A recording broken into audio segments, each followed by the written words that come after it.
saying there are military cars parked around my compound, and I'm aware that they have network jammers. So sometimes I get some good positions that can outdo them. I hope I am clear now. Yeah. Well, as long as I'm alive, I want to believe that I'm all right. Although we live in very tough conditions, but we thank God that we are still alive and going. You're happy that you're still alive and going. What does that mean, though? Well, we live every day like, you know, as if it's a last day. We live through intimidation. We live through daily government-sanctioned abductions and murders, where young men and women are abducted, and their crime is supporting me on being part of my campaign team through the presidency. Many are still missing in hundreds. Over 600 people are missing, and their families don't know where they are. But they were seen and others filmed being taken away by men in military uniform in unnumbered cars. You know, thousands are in prison for only wearing a beret like the one I'm wearing, and they're being charged in military courts. So that's the kind of situation that we are grappling with in Uganda. And this follows a stolen election, which was held under total darkness, internet completely shut down, media, especially international media, completely gagged, and local media completely controlled. So that's what we are grappling with as a country. But other than that, we are holding our hope alive. And when do you find, or where do you find this hope and keeping this hope alive? Because there have been threats on your life as well. We get inspiration from history. We get inspiration from around us. I'll take your country, South Africa, for example. I'll take your country, South Africa, for example, where the great Nelson Mandela lived. And, you know, he faced much worse than we are facing, although General Museveni seems to be trying to outcompete the apartheid regime, but it was overcome. We are inspired to believe that it will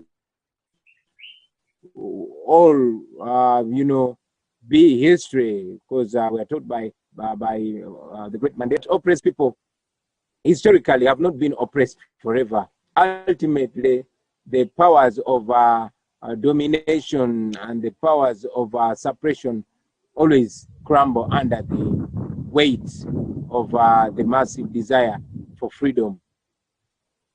You once referred to him as a revolutionary. Do you feel that that has changed in him? This is now speaking about President Museveni. Certainly.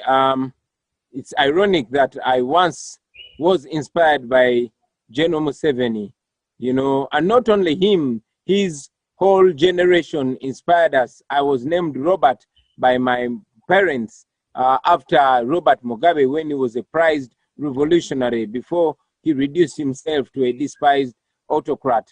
The same thing with General Museveni when he was around my age, and when he was, you know, struggling for what he called freedom, for what all our parents believed was freedom that he was struggling for.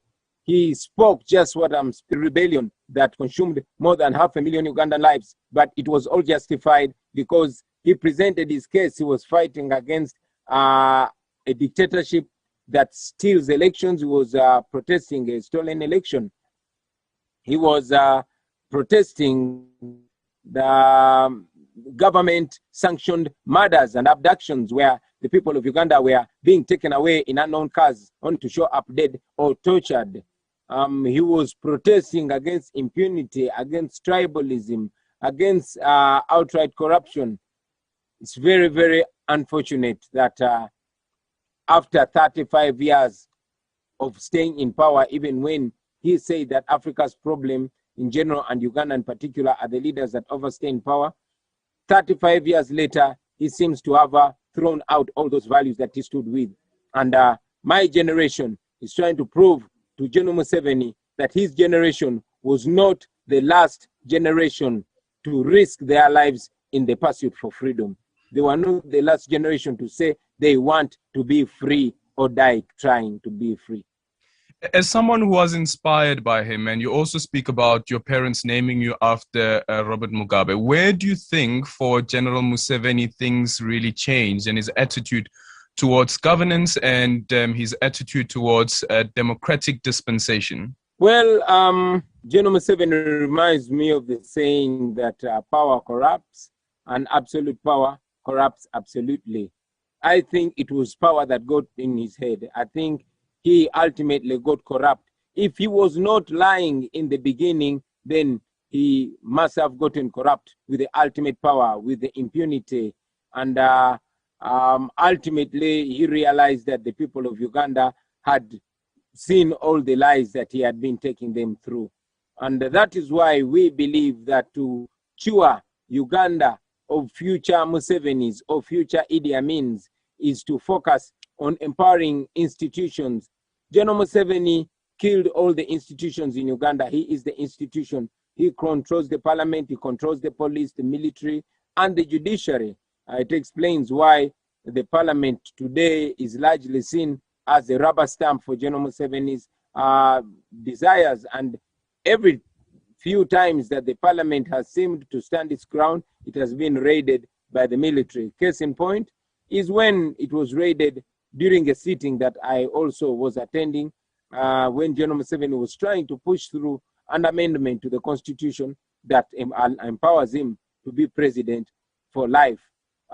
We all viewed the judiciary and its double standards. We saw the Chief Justice behaving in the most embarrassing way, trying to defend General Museveni's fraudulent announcement as winner of the election by blocking all the evidence that we had to present, by illegally confiscating the files of the other judge of the Supreme Court that was agreeing with us. So it is a state of institution capture, and that is where General Museveni has gone wrong. And that is why the police does not look at following or observing the law, but the police and military have been reduced to regime enforcement, militias.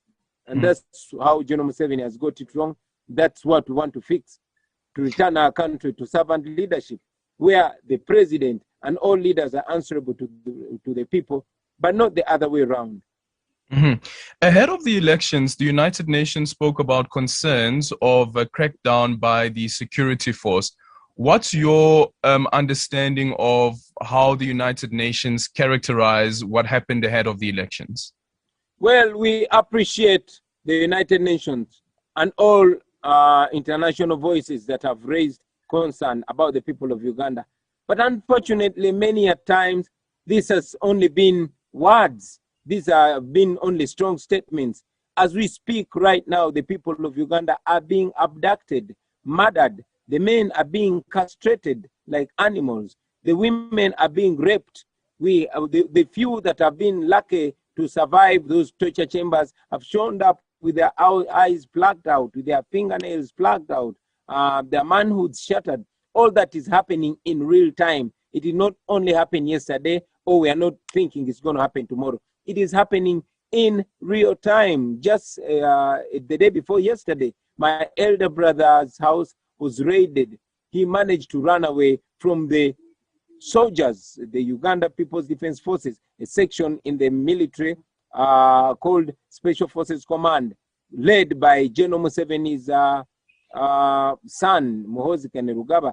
These are the people abducting Ugandans. A 15-year-old adopted nephew of mine was taken away, and up to now, nobody knows where he is. It has been normalized. All this is happening in full sight of the United Nations, in full sight of our other development partners. Just the other day, when we had taken our petition to United Nations Human Rights Office in Kampala, we were attacked by the military. Journalists were beaten. Some had their bones broken. Elected members of parliament were beaten. All this is happening in full view of the international community. While we get a statement, a strong statement of criticism every here and there, the people of Uganda would want to feel like their life is valued equally. The international community has stood up against many atrocities being committed. We hope to see them stand much more stronger than they are. I mean, General Museveni blocked the European Union election observers and the United States election observers.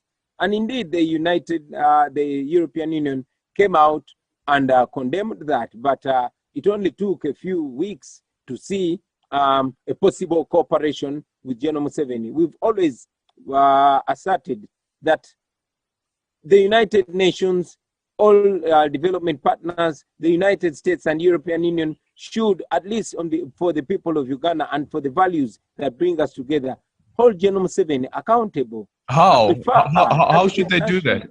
How should they do that? Prefer targeted sanctions.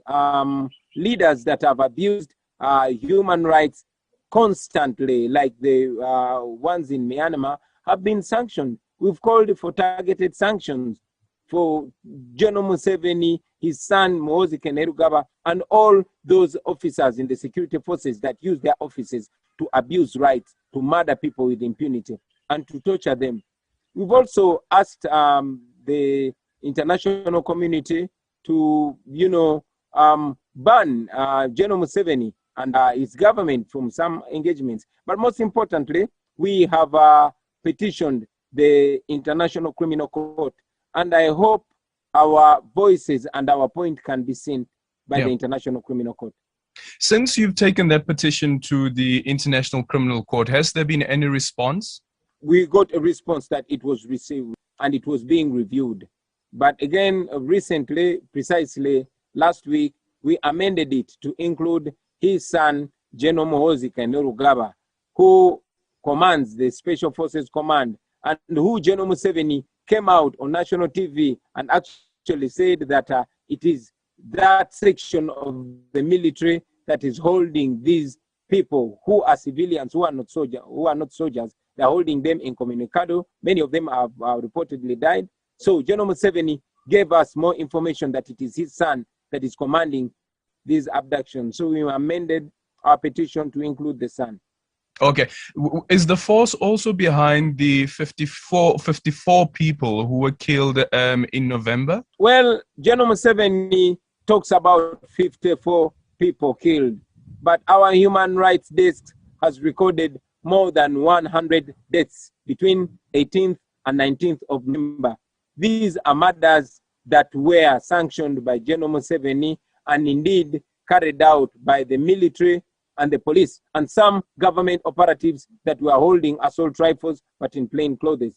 General Museveni came out chest thumping and said that he knew that protests were going in town, and he ordered the military to sort them out. And indeed, they sorted them out by murdering those citizens. He refers to them in an interview. He refers to them in an interview with CNN as rioters. Well, it's unfortunate that even when people who are protesting peacefully in Uganda are responded to by live gunshots and tear gas, and whenever they are tear gassed, some of them will run away. And that is what General Museveni presents as rioters.